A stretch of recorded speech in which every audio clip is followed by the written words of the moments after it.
హల్లెలూయా హల్లెలూయా హల్లెలూయా హల్లెలూయా హల్లెలూయా.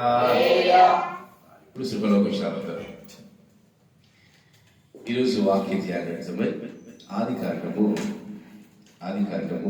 17వ అధ్యాయము. ఆది కాండము 17వ అధ్యాయము మొదటి వచనం చదువుకుందాం. అబ్రాము 99 ఏళ్ల వాడైనప్పుడు యెహోవా అతనికి ప్రత్యక్షమై నేను సర్వశక్తిగల దేవుడను నా సన్నిధిలో నడుచుచు నిందారహితుడవై యుండుము. హల్లెలూయా హల్లెలూయా. ఈ లేఖనాలు మనం చాలా జాగ్రత్తగా పరిశీలిస్తే చాలా ఆత్మీయ సత్యాలు ఈ ఒక్క వచనంలోనే దాగి ఉన్నాయి. మొట్టమొదటిగా ఇక్కడ ఎవరిని చూస్తా ఉన్నాం మనం? అబ్రహాం చూస్తున్నాం. ఇలాంటి అనుభవాలతో చూస్తున్నాం అబ్రహాం గారిని మనం. అబ్రహాము కాదు కానీ అబ్రాము గారిని చూస్తున్నాం. అనగా ఆశీర్వదింపబడని వ్యక్తిని చూస్తున్నాం. అంటే అప్పటిదాకన్నా అబ్రహాము ఆస్తిపరుడు, అబ్రహాము దేవుని నడిచినవాడు, అబ్రహాము దేవుని చేత ఆశీర్వదించబడిన వారు అనుకోవచ్చు. కానీ అదే అబ్రహాము అంటున్నాడు, నాకు ఎంత ఆస్తి ఉన్నా నాకేం లాభం, నేనేం చేసుకోను, నాకంటూ ఒక ఆశీర్వాదము లేనే లేదు. అంటే ఇప్పటి వరకు అబ్రాము అబ్రహాముగా మార్చవలేదు, అబ్రాములాగే ఉన్నాడు. అనగా ఆశీర్వాదము లేని వ్యక్తిగానే ఉన్నాడు. అవునా కదా? అబ్రాము ఆశీర్వాదం ఎక్కడుంది? అబ్రాము ఆశీర్వాదం ఎక్కడుంది? ఇస్సాకులో. అబ్రాము ఆశీర్వాదం ఎక్కడుంది?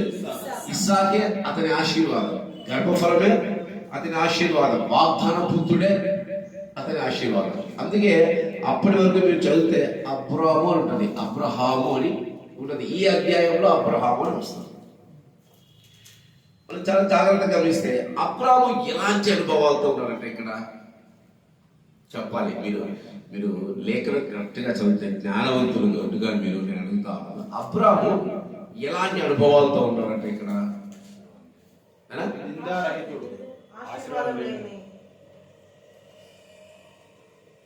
అబ్రాము ఎలా, సరే నా క్వశ్చన్ మీకు అర్థం కాదు.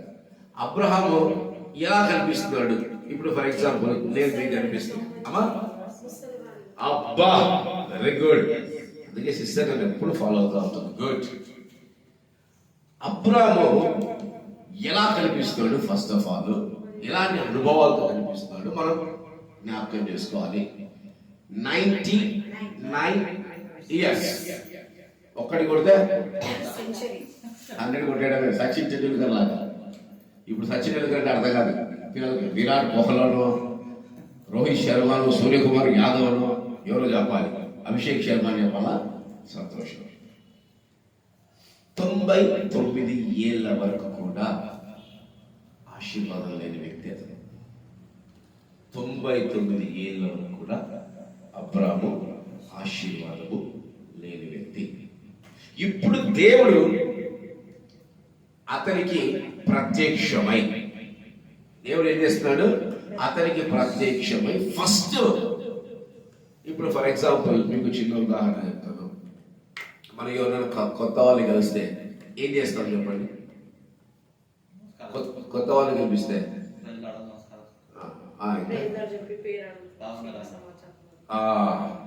అంటే ఈ మన క్రైస్తత్వాన్ని వదిలేండి, మామూలుగా బయట చదువుకున్న స్కూల్స్లో కానీ నానా స్కూల్స్లో కొత్తగా నేను ఎవరన్నా ఇంకొక స్కూల్లో వాళ్ళు వచ్చారనుకో ఎలా పరిచయం చేసుకుంటారు? This is Rakesh Sharma, this is Rakesh Sharma. వాడు వచ్చాడు, దిస్ ఈస్ నోయా. పరిచయం చేసుకుంటాం, ఒకరినొకరు పరిచయం చేసుకుంటాం. అన్నా కదా? పరిచయం చేసుకున్న తర్వాత నువ్వేం చేస్తున్నావు, నువ్వు ఎలాంటి అనుభవాలు ఉన్నావు అని మనం మాట్లాడుకుంటాం. ఇక్కడ దేవుడు అప్పటిదాకా దేవుడు అబ్రహాముకి పరిచయిస్తాడు, కానీ ఇక్కడ కొత్తగా దేవుడు ఒక మాట చెప్తా ఉన్నాడు. ఏం మాట? నేను సర్వశక్తి గల దేవుడను. ఆమేన్. హల్లెలూయా. ఎలాంటి వాడంట దేవుడు? ఎలాంటి వాడంట? ఈ రోజు మనతో మాట్లాడుతున్న దేవుడు కూడా, మనకు సెలవిస్తున్న దేవుడు కూడా, ఈ రోజు కొత్తగా మనల్ని పరిచయం చేసుకుంటున్న దేవుడు కూడా ఆయన సెలవిస్తున్నాడు, నేను సర్వశక్తి గల దేవుడను. అంటే ఇప్పుడు దాకా చేసే మనకు పరిచయం లేదా అని మీరు అనుకోవచ్చు. కానీ ఈ ఉదయకాల సమయంలో ఈ యొక్క ఇయర్ లో చివరి రోజున ఆయన మనతో మాట్లాడుతున్న ఒక కొత్త అనుభవం ఏంటి తెలుసా? నేను సర్వశక్తి గల దేవుడను. నేను ఏదైనా చేయగలను, నాకు అసాధ్యమైందంటూ ఏది లేదు. నేను శక్తి కలిగిన వాడను. ఎలాంటి కలిగిన వాడను? శక్తి కలిగిన వాడను. ఇలా మీరు గుర్తు పెట్టుకోవాల్సింది, నీవు పూజిస్తున్న దేవుడు, నీవు స్తుతిస్తున్న దేవుడు, నీవు ఘనపరుస్తున్న దేవుడు శక్తి కలిగిన వాడు. 99 సంవత్సరాల్లో కూడా వాగ్దానం ఇస్తూ, ఇదిగో వచ్చే 7 నీ యొక్క భార్య గర్భాన్ని దాల్చబోతుంది, కనుక నీవు ఆశీర్వదించబడబోతున్నావని అబ్రాముతో చెప్పి, ఇక మీదట నువ్వు అబ్రాము అని పిలువబడవు కానీ అబ్రహాము అని పిలువబడతావు, అనేక జనములకు తండ్రివి కాబోతావు. అందుకే ఆయన తనను తాను ఎలా బయలుపరుచుకుంటున్నాడు? సర్వశక్తి గల దేవుడు. ఈ ఉదయకాల సమయంన నిన్ను దర్శిస్తున్న దేవుడు, ఈ ఉదయకాల సమయంన నీతో మాట్లాడుతున్న దేవుడు కూడా ఆయన అంటా ఉన్నాడు, ఇంతవరకు నువ్వు ఆశీర్వదించబడలేదేమో, ఇంతవరకు నువ్వు ఆశీర్వాదాన్ని రుచి చూడలేదేమో, ఇంతవరకు నీవు నేను ఇచ్చిన వాగ్దానాన్ని స్వతంత్రించుకోలేకపోతున్నావేమో, కానీ ఈ ఉదయకాల సమయమున నేను నీతో పలుకుతున్న మాట, నేను సర్వశక్తి గల దేవుడిగా నీ మధ్య కార్యం జరిగించబోతున్నాను. ఈ యొక్క సంఘంలో కార్యం జరిగించబోతున్నాను, నీ కుటుంబంలో కార్యం జరిగించబోతున్నాను, నీ యొక్క జీవితంలో కార్యం జరిగించబోతున్నాను. బికాస్ నేను సర్వశక్తి గల దేవుడను. ఎలా దర్శించబోతున్నాడు నిన్ను ఈరోజు? ఎలా దర్శించబోతున్నాడు? ఈ వాక్యము ముగించగానే నువ్వు ప్రార్థించవలసిన మొదటి మాట, సర్వశక్తి గల దేవా, నా మధ్యలోనికి నువ్వు దిగిన సర్వశక్తి గల దేవా, నీవు నాకు సర్వశక్తి గల దేవునిగా నిన్ను నీవు ఈ రోజు పరిచయం చేసుకుంటున్నావు కనుక నా జీవితంలో నువ్వు గొప్ప కార్యాలు 99 ఏళ్ల వరకు అబ్రహాము జీవితంలో దేవుడు కార్యం జరిగించాలి. ఇప్పుడు జరిగిస్తున్నప్పుడు ఏమంటున్నాడు తెలుసా? నేను శక్తి గల వాడు అంటున్నాడు. ఎలాంటి వాడుట? శక్తి గల వాడు. ఈరోజు శక్తి గల వాడు, సర్వశక్తి గల వాడు అబ్రాముతో తెలియజేస్తున్న మాటలు, ఏ మాటలు తెలియజేస్తున్నాడు? నీవు ఆశీర్వదించబడాలి అంటే, నీవు దీవించబడాలి అంటే ఒక 3 అనుభవాలు నువ్వు కలిగి జీవించాలి. అబ్రాము ఎలాంటి అనుభవాలు కలిగి జీవించాలంట? సర్వశక్తి గల దేవుడు నీతో మాట్లాడుతున్నాడు. ఈ ఉదయకాల సమయంలో నీవు వచ్చే 2026లో నువ్వు ఆశీర్వదించబడాలి అంటే, వచ్చే సంవత్సరం 2026లో నువ్వు దీవించబడాలంటే నీవు కూడా 3 అనుభవాలు కలిగి జీవించాలి. మన తండ్రి ఎవరండి? మన ఆత్మీయ తండ్రి ఎవరు? ఆయనగా విశ్వాసుల తండ్రి అనండి. విశ్వాసుల తండ్రి ఎవరు? లాజరు ఎవరు రొమ్మున అనుకున్నాడు? ఏమంటా ఉన్నాడు? నా తండ్రి అయినా అబ్రహమా. ఎక్కడున్నాడు మహానుభావుడు? ఎలాంటి ఆశీర్వాదం తెలుసా? ఈరోజు నీకు, నాకు, నీకు, అందరికీ ఎవరైతే యేసుక్రీస్తు నామమున విశ్వసిస్తారో వారందరికీ ఆత్మీయ తండ్రి అబ్రహామే. పరలోక తండ్రి వేరు, ఆత్మీయ తండ్రి వేరు. బ్రదర్ గారు ఎప్పుడు అంటారు మా ఆత్మీయ తండ్రి అని? మన ఆత్మీయ తండ్రి అబ్రహాము కాదు, అబ్రహాము. ఈరోజు ఆయన ఏదైతే కలిగి ఉన్నాడో ఈరోజు మనం కూడా అదే కలిగి ఉండాలి.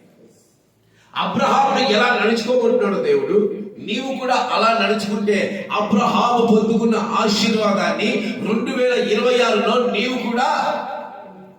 కూడా లేవా, ఆశ లేవా? నీవు కూడా ఇక్కడే హుషారు లేదు. 2026లో ఏం ఆశీర్వాదాలు పొందుకుంటారు? పొందుకుంటామని ఎంత సంతోషంగా నాకు తెలుసా? 10 గంట ఎక్కడైనా మీ ఉద్యోగం? నన్ను అడిగింది చెప్తా. ఈ మాట నన్ను అడగండి.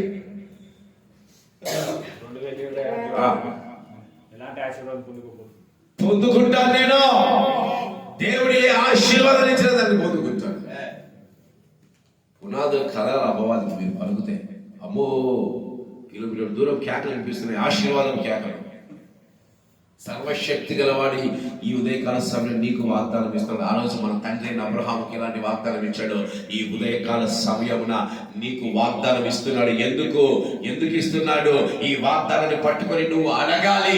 ఈ రోజు నువ్వు అడగబోతున్నావు, ఈ రోజు నువ్వు మొరపెట్టబోతున్నావు, ఈ రోజు నువ్వు ఏడవబోతున్నావు, ఈ రోజు ఆశీర్వాదంలోనికి వెళ్ళబోతున్నావు, నువ్వు పోటాడబోతున్నావు. యాకోబు వలె నువ్వు దేవుని పాదాలు పట్టుకోబోతున్నావు. పట్టుకుంటురా. ఇప్పుడు ఆమె బలి వచ్చిందయ్యా, పుష్పట ఇవ్వాలన్నమాట చెప్పాలకి. సంతోషం. ఈరోజు అబ్రహాముని దేవుడు నాన్న నువ్వు ఒక 3 అనుభవాల గుండా నువ్వు జీవించు, నేను ఖచ్చితంగా వచ్చే ఏడే ఏమేనంట, వచ్చే ఏడే నీ గర్భాన అనగా అబ్రహాం గర్భాన కాదు, శారమ్మ గర్భాన ఏం ఉండబోతా ఉంది?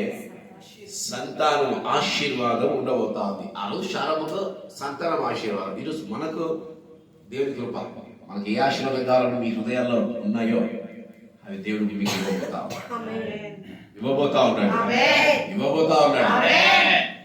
మరి ఎలాంటి అనుభవాలు మనం కలిగి ఉండాలి? అబ్రహామయ్య గారిని ఎలాంటి అనుభవాలు దేవుడు కలిగి ఉండమన్నాడు? ఈ యొక్క ఉదయకాల సమయంలో మనం కూడా ఇలాంటి అనుభవాలతో 2026లోకి వెళ్ళాలి. ఎట్లా పోవాలా? 2026లోకి వెళ్ళాలి. చూద్దాం అబ్రహాము గారిని ఎలాంటి అనుభవాలు కలిగి ఉన్నాడు చూద్దాం. ఇప్పుడు చదవాలి. ఫస్ట్ ఆఫ్ ఆల్ నాకును నీకును నా తండ్రి నా బంగారు సర్వశక్తి గల దేవుడు తర్వాత చదవాలి. సర్వశక్తి గల యెహోవా అతనికి ప్రత్యక్షమే, నేను సర్వశక్తి గల దేవుడను నా సన్నిధిలో బ్రేకులు కొడతా ఉండాలి. 3 ముక్కలు. ఈరోజు నేను మాట్లాడేది 3 ముక్కలు. దేవుడు చెప్పింది అబ్రహామయ్య గారికి 3 ముక్కలు. మొట్టమొదటిగా బ్రదర్ బాగా నా సన్నిధానములో సంపూర్ణ సంతోషం, ఆరాధించుకునే విలువైన అవకాశం. అబ్రహాము అయ్య గారిని దేవుడు మొట్టమొదటిగా ఎలాంటి అనుభవంలో జీవించమంటున్నాడు? దేవుడి సన్నిధానంలో అబ్రహామయ్య గారు జీవించాలంట. ఈరోజు నువ్వు 2026లో నువ్వు ఆశీర్వాదాన్ని పొందుకోవాలంటే నువ్వు ఏం చేయాలని దేవుడు సెలవిస్తా ఉన్నాడు? ఏం చేయాలంటున్నాడు? ఆయన సన్నిధానంలో నువ్వు జీవించాలి. ఎక్కడ జీవించాలంట? గుర్రదొడ్లో కాదు, పరదొడ్లో కాదు, ఇంకా బయట కాదు, ఇంకెక్కడ కాదు. సమయం ఉన్నప్పుడంతా ఎవరి సన్నిధానంలో ఉండాలంట? దేవుని యొక్క సన్నిధానం. ఈరోజు ఆయన సన్నిధానంలో కనబడలేని వారు ఎన్ని బ్లెస్సింగ్స్ పోగొట్టుకుంటున్నారు నిజంగా దే డోంట్ నో. అందుకే దావీదు మహారాజు చెప్పాడు, మీరు చెప్పండి ఏమంటున్నాడు? నీ ఆవరణంలో ఒక్క దినము గడుపుట. I want reference 84:10. చప్పట్లు గట్టిగా. నీ ఆవరణంలో ఒక్క దినం గడిపితే 1000 దినముల ఆశీర్వాదాన్ని నేను పొందుకోగలను. ఆయన దేవుడు అంటున్నాడు అబ్రహాముతో, నువ్వు ఎల్లప్పుడూ నా సన్నిధానంలో కనిపించు. దేవుడి సన్నిధానంలో కనిపించిన వాడు కొట్టున్నాడు, పడిపోడు, పాడైపోడు, నశించిపోడు, వేదన పడడు. ఆనందమే ఆనందం. అవునా కదా? నీ సన్నిధానములో సంపూర్ణ సంతోషం, ఆరాధించుకునే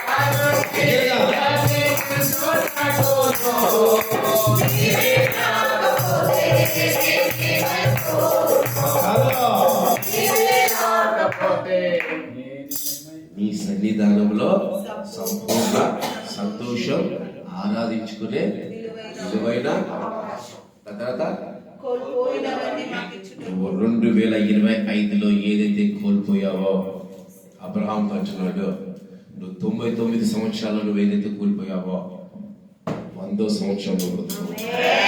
నువ్వు 2025లో ఏదైతే కోల్పోయావో 2026లో నువ్వు పొందుకోబోతున్నావు. నువ్వు పొందుకోబోతున్నావు. నువ్వు దేవుడి సన్నిధానంలో జీవిస్తే, దేవుడి సన్నిధానంలో బ్రతుకుతే నువ్వు ఖచ్చితంగా నువ్వు పొందుకుంటావు. ఆత్మను పొందుకోలేకపోతున్నావా? అయితే నువ్వు ఆత్మను పొందుకోబోతున్నావా? ఆశీర్వాదాన్ని పొందుకోలేకపోతున్నావా? ధనాన్ని పొందుకోలేకపోతున్నావా? కుటుంబాన్ని పొందుకోలేకపోతున్నావా? గృహాన్ని పొందుకోలేకపోతున్నావా? ఇది ఎన్నో ఆటోరిటీస్. గర్భఫలాన్ని పొందుకోలేకపోతున్నావా? ఏదైనా కావచ్చు. నీ జీవితంలో ఏ దాని కొరకు నువ్వు ఫైట్ చేస్తున్నావో నీకే బాధ. నాకేం తెలియదు, నాకేం మాయమంత్రాలు నిజంగా లేదు. దేవునికి మాత్రం తెలుసు వాట్ యు వాంట్. నువ్వు ఏం కోరుకుంటున్నావో ఎవరికి బాధ తెలుసు? దేవునికి మాత్రం తెలుసు. నువ్వు ఆయన సన్నిధానంలో గడిపితే ఒలీవ మొక్కల వలె ఫలిస్తావు. ఎలా ఫలిస్తారమ్మా? ఒలీవ మొక్కల వలె. మీకు తెలుసు, నోవాహు మొట్టమొదటిగా ఏ పర్వతమైనా పర్వతమా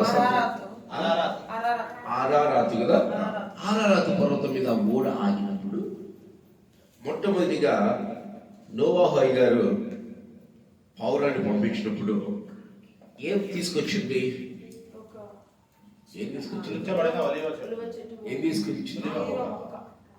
అంటే అటువంటి స్థితిలో కూడా మొట్టమొదటిగా ఫలించింది ఏంటి తెలుసా? నీళ్ళన్నీ భూమి నిండిపోయి ఎండిపోయిన తర్వాత మొట్టమొదటిగా ఫలించింది ఏంటి తెలుసా? ఒలీవ మొక్క. ఒలీవ మొక్క పచ్చనిది, పరిశుద్ధమైనది, శ్రేష్టమైనది, ఆరోగ్యాన్ని ఇచ్చినది ఒలీవ మొక్క. అందుకే చాలా మంది బాగా కాస్ట్లీ ఉన్న వాళ్ళు ఏం ఆయిల్ వాడతారు తెలుసా? ఏం ఆయిల్ వాడతారు? ఆరోగ్యాన్ని ఇస్తుంది. కనుక నీవు దేవుని సన్నిధానంలో ఉంటే ఎలా ఉంటావు తెలుసా?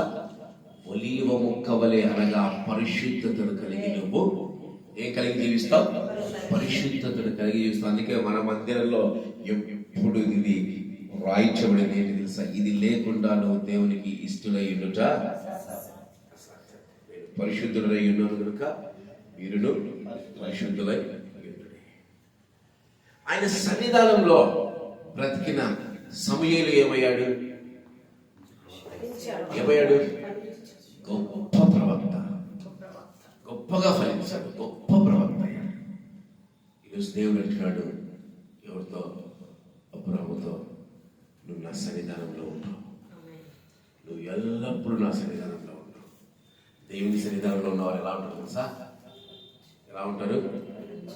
ఆనందిస్తూ, సంతోషిస్తూ గంతులు వేస్తారు. ఇక్కడ ఉన్న వాళ్ళు ఇప్పుడు ఏదైనా ఇంత కోపం వచ్చినా ఏం చేసుకోగలరు? హృదయానికి ఏం చెప్పుకోగలరు?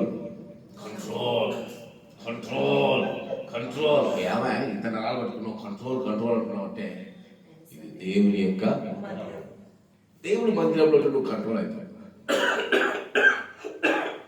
ఏమవుతావు? ఏమవుతావు? కంట్రోల్ అవుతావు. పరిశుద్ధంగా ఉంటావు. పాప కార్యాలు, పాప ఆలోచనలు నీ యొక్క మదిలో కూడా రా. ఎల్లప్పుడూ ఏం చేస్తున్నావు తెలుసా? ఎల్లప్పుడూ ఏం చేస్తూ ఉంటారు? స్తుతించే వారిగా ఉంటారు. ఎంతమంది స్తుతిస్తా ఉన్నారు దేవుణ్ణి? వచ్చినప్పటి నుంచి స్తుతిస్తానే ఉన్నారు కదా. ఇంకా వ్యర్థమైన మాటలు మనం మాట్లాడుకుంటామా? దేవుడి మందిరంలో ఏం వినిపించాలి? స్తుతులు మాత్రమే వినిపించాలి, కేకులు మాత్రమే వినిపించాలి. ఏ కేకలు? కుట్లాల కేకలా? కుట్లాల కేకలా కాదు. ఆయన మహిమపరిచే స్వరములు మాత్రమే దేవుడి సన్నిధానంలో ఉండాలి. 2026లో నేను ఎట్ట ఆశీర్వదించబడేది ఎవరు నన్ను అడిగారు అనుకో, చెప్తున్నా చూడండి. 2026లో ఈ సంఘం ఆశీర్వదించబడాలన్నా, 2026లో నీవు ఆశీర్వదించబడాలన్నా, నీ కుటుంబం ఆశీర్వదించబడాలన్నా, నువ్వు ఎక్కడ సహవాసం చేయాలి, నువ్వు ఎక్కడ నివసించాలి, నువ్వు ఎక్కడ జీవించాలి, నువ్వు ఎక్కడ గడపాలట? ఆయన ఆయన సన్నిధిలో సంతోషం ఉన్నది, ఆయన సన్నిధిలో ఆనందం ఉన్నది. ప్రభువైన యేసుక్రీస్తు వారు ఆయన ఒక ప్రత్యేకమైన స్థలానికి వెళ్ళి దేవునితో గడిపినట్టు మనము చూస్తున్నాం. ప్రభువైన యేసుక్రీస్తు వారికి అదే తండ్రి యొక్క సన్నిధి. ఏది? ఒలీవ కొండలో ఏ ప్రదేశము? గెత్సేమనే తోట. ఇప్పటికంటే అక్కడికి వెళ్తే మనకు తెలియకుండా ఏడ్ చేస్తూ ఉంటాం. ఎందుకు ఏడుస్తున్నాము కూడా మనకు అర్థం కాదంట. దారులు కాలిపోతా ఉంటుంట ఆ ప్రదేశానికి. ఎక్కడ? ప్రభువైన యేసుక్రీస్తు వారు చెమట ఏమైంది? గొంతుకి చెమట రక్తముగా కాల్చిన ప్రదేశానికి వెళ్తే ఏమైతా ఉంటామా? కన్నీరు కాలుస్తూ.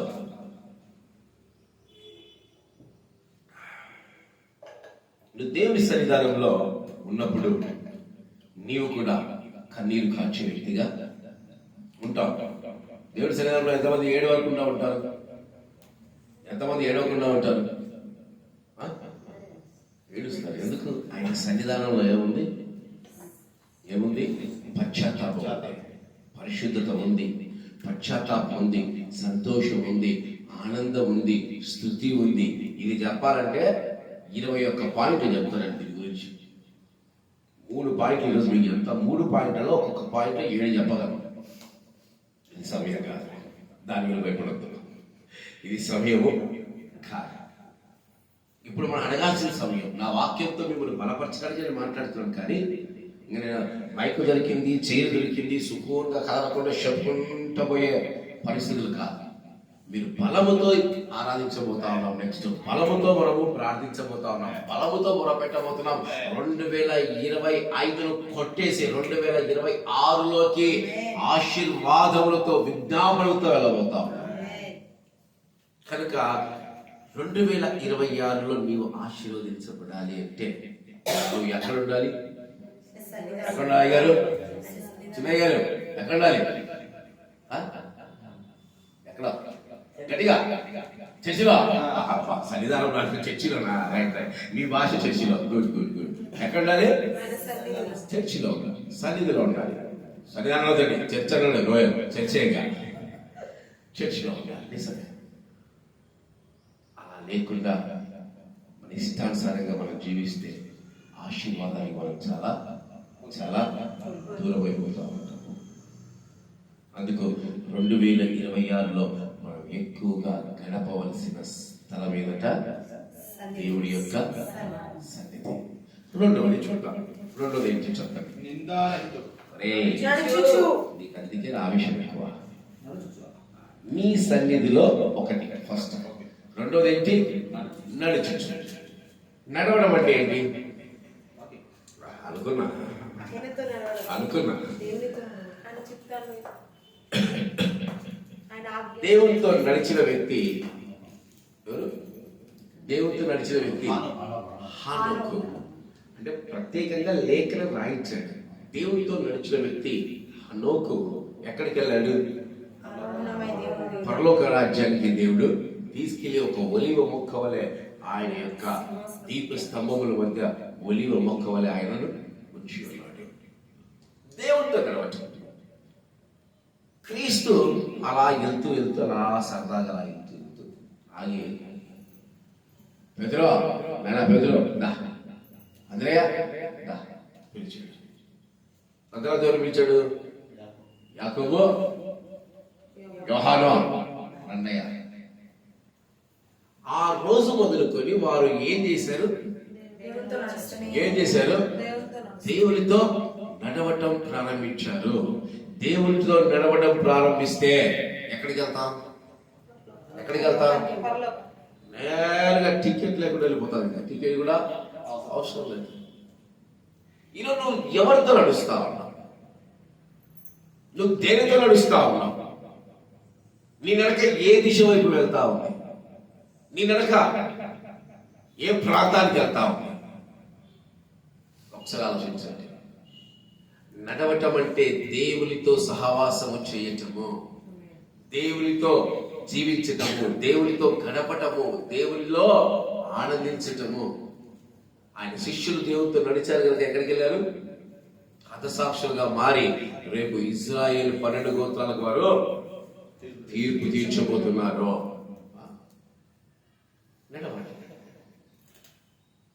ఒక ధనవంతుడు దేవునితో 4 అడుగులు వేశాడు. ఎవరు? అబ్బా వెరీ గుడ్. ఉపవాస శక్తి బాగా పనిచేస్తావా? జక్కయ్య మేడి చెట్టు దిగాడు. ఏం దిగాడు? ఎక్కడ దాకా అడుగులు వేసాడు? ఇంటికి కూడా వెళ్ళలా. 4 అడుగులు వేసాడు. ఏమంటా ఉన్నాడు? నా ఆస్తి మొత్తం మీదులుగా ఇచ్చేస్తాను. అన్యాయంగా సంపాదించిన 4 రెట్లు ఇచ్చేస్తాను. దేవునితో నడిస్తే ధనం మీద ఆశ చచ్చిపోతుంది. దేవునితో నడిస్తే వ్యభిచారం మీద ఆశ చచ్చిపోతుంది. దేవునితో నడిస్తే లోకం మీద ఆశ చచ్చిపోతుంది. అందుకే అబ్రాముతో అంటున్నాడు, తండ్రి దేవుడు నాతో పాటు నువ్వు నడువు. ఎవరితో నడవాలంట? నాతో పాటు నువ్వు నడువు. ఈరోజు మనం ఎవరితో పాటు నడుస్తున్నాం? ఈ 2025లో ఎవరితో నడిచాం మనం? ఒకసారి ఫ్లాష్ బ్యాక్ వెళ్ళిపోదాం. మీ హృదయాన్ని మీరే ఇక్కడ అడుగాలా, రిమైండ్కి వెళ్ళిపోవాలా. ఆ పై నుంచి కింది దాకా కనిపిస్తుంది. ఎవరితో నడిచాము? డిమార్ట్లో నడిచామా? షాపింగ్ మాల్స్ లో నడిచామా? పార్కులలో నడిచామా?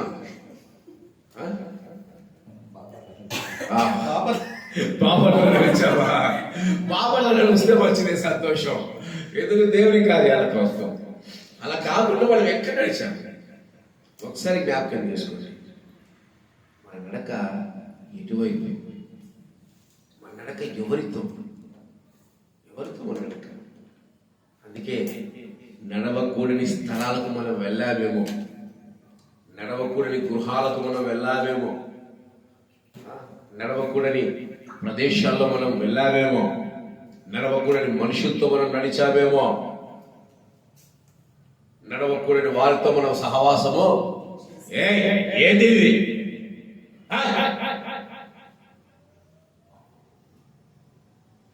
నసలుడు ఏమ్మా నువ్వు నసలు అటు తిరగొద్దు. మళ్ళీ అటు పోతే నడవకూడని ప్రదేశానికి పోతాం. నాశనం అట్లే కూర్చో. హల్లెలూయా, హల్లెలూయా. వాక్యం చెప్పినప్పుడు శ్రద్ధ వినండి, లేదంటే నేను పోతాను. నేనేం చెప్తాను నాకే అర్థం కాదు. తత్తో తుత్తుతో అంటాను. డిస్టర్బ్ చేయొద్దండి. నేను అందరినీ గమనిస్తుంటాను. నేనే దండిస్తా, నేనే సరి చేస్తాను. ఎవరు ప్రయాసపడతారు. ఓకేనా? ప్రశాంతంగా నా వైపు చూసి శ్రద్ధగా వినండి. హల్లెలూయా, హల్లెలూయా. నువ్వు నా సైడ్ చూడన్నా. కింద నడువు, పైకి చూస్తున్నాడు. కింద నడుస్తూ బోల మొక్కలు పడతావు. హల్లెలూయా.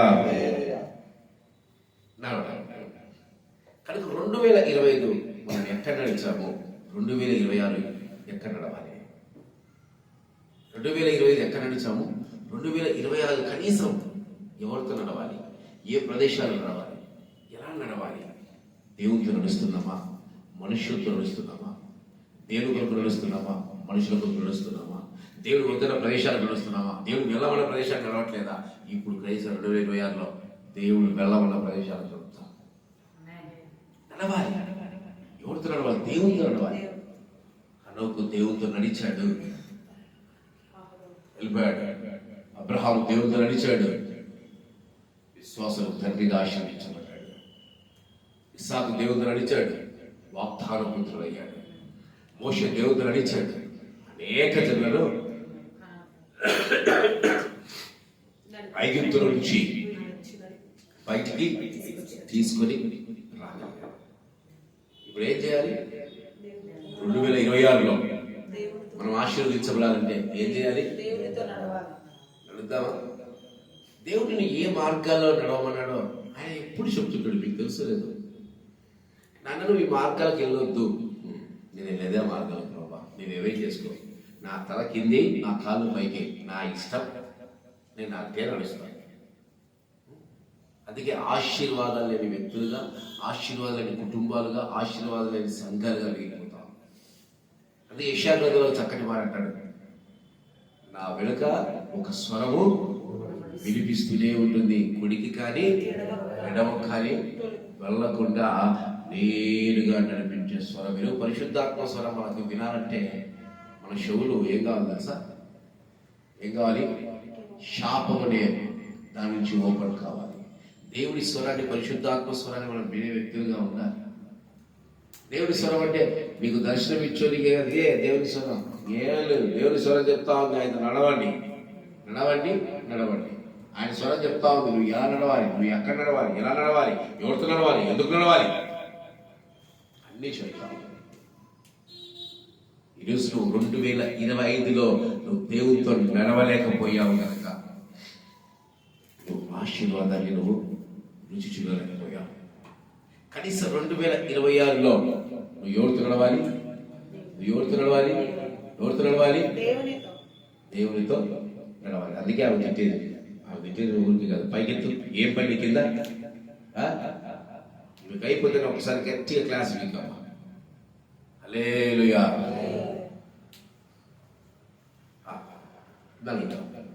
ఇప్పుడు 2026లో నువ్వు ఆశీర్వదించబడాలంటే ఏం చేయాలి? మొట్టమొదటిగా ఉంటారా? ఉంటారా? రెండవదిగా నడుస్తారా? నడుద్దామా? గట్టిగా గట్టిగా నడుద్దామా? మూడవదిగా ఏంటంట? నింద రహితుడై అంటే ఏంటి? అంతే. నిందారహిత అంటే నిందలు లేనివాడు అని అర్థం. నిందలు పడని వాడు. మరి మన ప్రభువైన యేసుక్రీస్తు జీవితంలో అన్నీ ఏమున్నాయి తెలుసా? ఏమున్నాయి? నిందలే. అవునా కదా? మరి నిందలు లేకుండా మనం ఎలా జీవించాలి అనేది నన్ను అడగొచ్చు. ప్రభువైన యేసుక్రీస్తు వారికే నిందలు తప్పలేదు, మరి మా జీవితంలో నిందలు వస్తే మేమేం చేయాలి? ఈరోజు నువ్వు నిందారహితులపై నడవాల్సింది మనుషుల ఎదుట కాదు. నువ్వు నిందారహితులపై నడవాల్సింది ఎవరి ఎదుట? ఎవరి ఎదుట? దేవుని ఎదుట. ఇప్పుడు చిన్న ఉదాహరణ మీకు చెప్తాను. ఐగుప్తుకి బానిసత్వంలో తీసుకెళ్ళింది ఎవరిని? అది కాదు చెప్పాల మనోడికి, యోసేపుని. ఎవరినైనా యోసేపుని బానిసగా తీసుకెళ్ళారు. యోసేపు దేవునితో నడిచాడు గనక యోసేపు ఎలా అయ్యాడు? ఆ కుటుంబానికి ప్రధాన పనివాడిగా మార్చబడ్డాడు. ఎలా అయ్యాడు ఆ కుటుంబానికి? ఇప్పుడు ఆ కుటుంబంలో స్త్రీ ఏం చేస్తా ఉంది? యోసేపుని ఏం చేస్తా ఉంది? అది రావాల్సింది. ఏం చేస్తా ఉంది? మోహించి యోసేపును లోపరుచుకోవాలని ట్రై చేసిందా లేదా? అక్కడ యోసేపు తప్పు చేయలేదని సంగతి యోసేపు ఒక్కడికే తెలుసు, దేవునికి మాత్రమే తెలుసు. అక్కడున్న స్త్రీ నటించింది. అక్కడున్న పడివారందరికీ ఏం చెప్పింది? ఇతను నన్ను చెరపబోయాడు, ఇతను నన్ను పాడు చేయబోయాడు చెప్పింది. ఆ ఇంటి యజమానుడు కూడా ఏం చెప్పింది? పోతీఫరుకు అదే చెప్పింది. ఇప్పుడు యోసేపు మీద ఏముంది? ఇప్పటికీ యోసేపు మీద నిందే ఉంది. బైబిల్ చదివితే యోసేపు మీద నింద ఏంటి? ఆమెను పాడు చేశాడేమో, నిజంగా బలవంతము. కానీ యోసేపు తప్పు చేయలేదు అని ఎవరికి మాత్రం తెలుసు? ఎవరికి మాత్రం తెలుసు? ఈరోజు నీ పైన ఎన్ని నిందలైనా రాని, నీకు ప్రభువైన యేసుక్రీస్తు వారు ఏ పాపము చేయలేదు, ఏ తప్పు చేయలేదు, కానీ ఆయన పైన అనేక నిందలు. నువ్వు దేవుని దూషించావు, నువ్వు దేవునికి విరోధంగా మాట్లాడావు అని బట్టలు చింపుకొని యేసుక్రీస్తు ప్రభువును వేసి పీకారు, ఉమ్మి వేశారు. నువ్వు దేవుని కుమారుడు, ఆ దేవునికి విరోధంగా నువ్వు మాట్లాడతావా? యుధుల రాజు అని నిందలేశారు. అవునా కదా? కానీ క్రీస్తు నిందారహితుడుగా ఎవరి సన్నిధానంలో గడిపాడు? తన తండ్రి అయిన దేవుని సన్నిధానంలో నిందారహితుడిగా ఉన్నాడు. యోసేపుకు వచ్చే నింద అందరూ నిందనుకున్నారు, కానీ ఒక దేవుడు మాత్రమే తెలుసుకున్నాడు, యోసేపు నింద రహితుడు. అందుకే యోసేపు ఏం చేశాడు? వెలితన కలిగిన దేశమందు వేగువ వెలుగై నిలచినావు, విడువక తోడై అభివృద్ధి పరచి ఐగుప్తులో సింహాసనమిచ్చినావు. కలిగిన దేశమందు వేగువ వెలుగై నిలచినావు, విడువక తోడై అభివృద్ధి పరచి ఐగుప్తులో సింహాసనమిచ్చినావు. మారదు ఎన్నడూ నీవే చిన్న దర్శన అనుదినం మనసేన నీతో నా జీవితం. నీవు నీ కుటుంబంలో నీ వారు నీ బంధువులు నీ ఎవరైనా సరే నీ పైన ఎన్ని నిందలు వేసినా నువ్వు నిందారహితులుగా జీవించాల్సింది ఎవరి సన్నిధానంలో? నువ్వు అనేక పాపాలు చేస్తూ, నువ్వు అనేక తప్పిదాలు చేస్తూ దేవునికి విరోధంగా జీవించి నేను తప్పు చేయలేదు మనుషుల్లో ఒప్పించవచ్చు, మనుషుడికి మాయ చేయొచ్చు, దేవుడు చేయగలవా? అందుకే 2025 నీవు దేవుని సన్నిధానంలో నిందారహితులుగా కనిపించలేదు. 2026 మనం ఏం చేయాలి? 2026 ఏమైనా చేయాలి? నిందారహితులుగా అనగా మనలో పాప కార్యాలు కానీ, పాప ఏచ్ఛలు కానీ, దేవునికి విరోధమైన కార్యాలు కానీ ఇలాంటి ఏమీ లేకుండా నిందారహితులుగా దేవుని చెప్పాలి. ఏమని? ఆయన బాప్తీసం తీసుకుని ఒడ్డుకు రాగానే దేవుడు అంటా ఉన్నాడు, ఏమంటా ఉన్నాడు? తండ్రి సాక్ష్యం ఇస్తున్నాడు, ఈయన మోషే నా ఇల్లంతటిలో దేవుడు సాక్ష్యం ఇస్తున్నాడండి. నిందారహితులని నీ కొరకు దేవుడు సాక్ష్యం ఇస్తున్నాడా? నీ కొరకు ఇస్తున్నాడా దేవుడు సాక్ష్యం?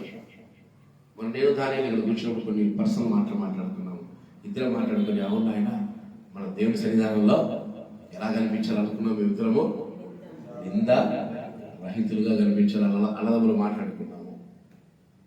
నిజంగా దేవుడు నీ కొరకు సాక్ష్యం ఇవ్వాలి, దేవుడు నీ కొరకు సాక్ష్యం ఇవ్వాలి. నా బిడ్డ శ్రేష్టమైన వాడని ఈరోజు నువ్వు 2026లో నువ్వు దేవుడి యొక్క శ్రేష్టంగా, నమ్మకంగా, యథార్థంగా నువ్వు జీవిస్తే ఏమవుతావు? నువ్వు నింద రహితుడుగా జీవిస్తావు. అప్పుడు నువ్వేమవుతావు తెలుసా? ఏమవుతావు? ఆశీర్వదించబడతావు. అబ్రహామును దేవుడు ఇచ్చినాడు, రాబోయే సంవత్సరంలో అబ్రహాము నువ్వు నా సన్నిధానంలో గడుపు, నువ్వు నాతో నడువు, నువ్వు నిందారహితులుగా జీవించు, అప్పుడు నేను నీతో నిబంధన చేస్తాను. చదవండి కావాలంటే ఆ మాట. నాకును నీకును మధ్య నా నిబంధనను, చదువమ్మా, నా నిబంధనను నియమించి నిన్ను అత్యధికముగా అభివృద్ధి పొందించదనని అతనితో చెప్పాను. నాకును నీకును ఒక నిబంధన చేస్తాను. నిబంధన చేసిన తర్వాత ఏం చేస్తారట? అత్యధికముగా అభివృద్ధి. ఈ 3 అనుభవాలను కలిగి ఉంటే దేవుడు నీతో నిబంధన చేయబోతున్నాడు. దేవుడు 2026లో నీతో నిబంధన చేయబోతున్నాడు. ఎలాంటి నిబంధన?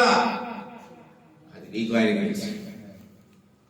అబ్రహాముకు ఒక నిబంధన, నీకు దేవునికి ఏ నిబంధన ఉందో ఒక నిబంధన అయితే నీతో చేయబోతున్నాడు. ఆ నిబంధన ఆయన చేసిన తర్వాత నిన్ను ఏం చేయబోతున్నాడట? అభివృద్ధి చేయబోతున్నాడు. అభివృద్ధి అవుతావా? ఎంతమందికి ఆశ లేదు అభివృద్ధి కావాలి? ఎంతమందికి ఆశ లేదు? ఉందా? ఉందా? కావాలి.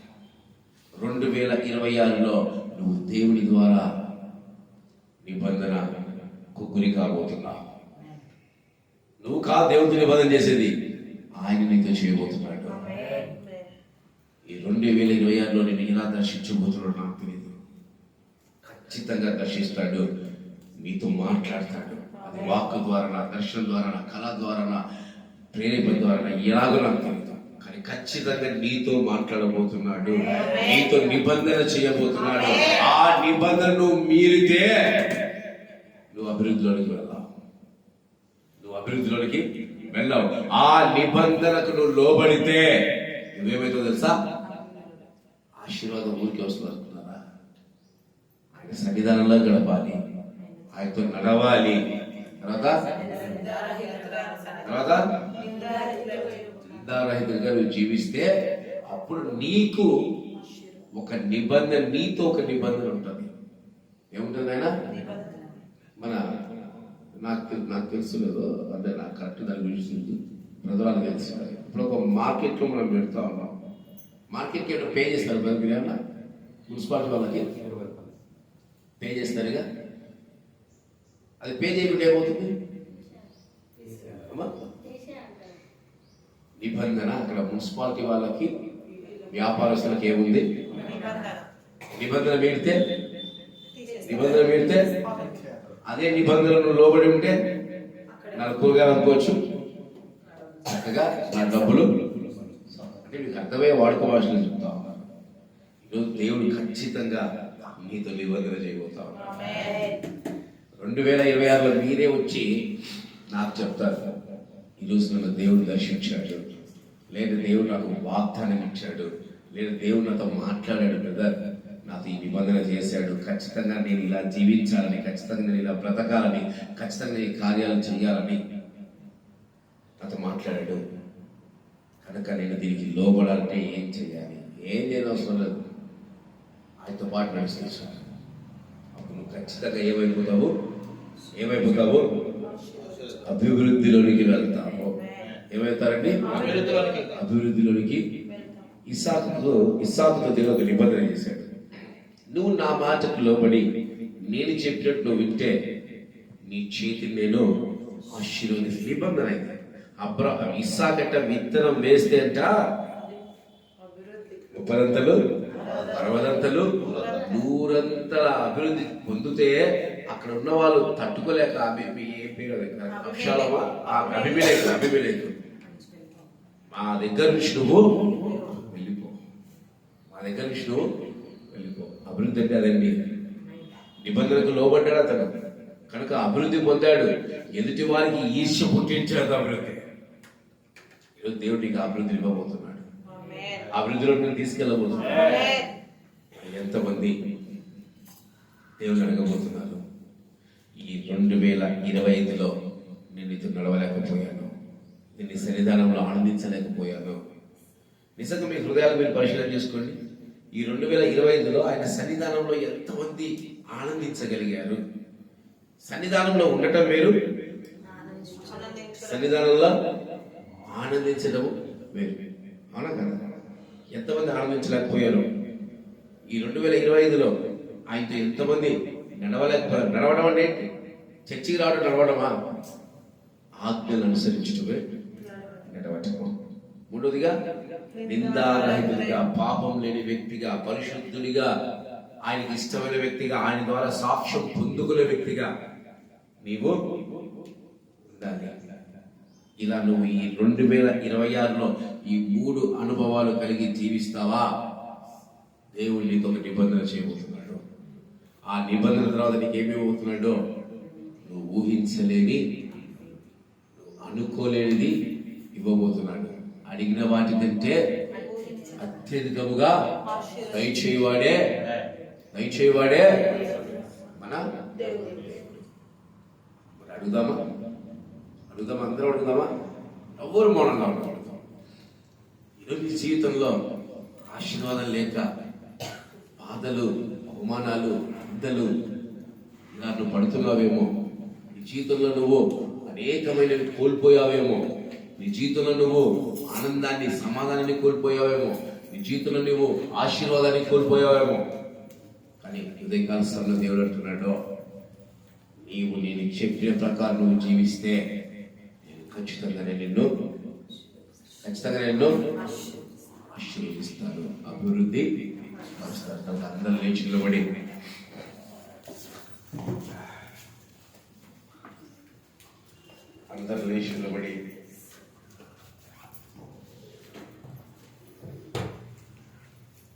అడగండి. కళ్ళు మూసుకొని ఆపేసింది, ఆపేసారా?